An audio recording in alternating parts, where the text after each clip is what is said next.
Now let's take an example of a cubic polynomial. Let's take this one, okay? Let's see, minus 2x cube plus 5x square minus x plus 7. And these have the roots or the zeros as alpha, beta and gamma. Okay, so you have alpha, beta and gamma. If these are your zeros, let's see what the sums and products would be. Okay, so first we have alpha plus beta plus gamma. And can someone tell me the formula for this? That's right, it's minus b by a. And then you have alpha into beta plus beta into gamma plus gamma in alpha into gamma. And what is the answer for this? What is the formula for this? That's right, it is c by a. And then lastly, you have alpha into beta into gamma, and this one would be minus d by a.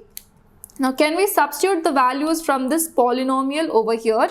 What is minus b over here? Minus b is nothing but coefficient of your x square.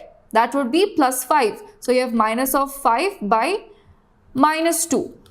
And then you have c. What is c? c is nothing but coefficient of x. Minus of 1 by minus 2. Then you have d. d is nothing but the constant term. So, 7 by minus 2. Minus of 7 by minus 2.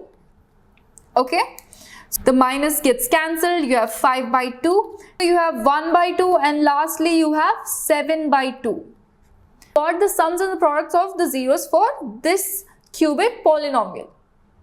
Now let's solve a few examples to understand the concept even more better.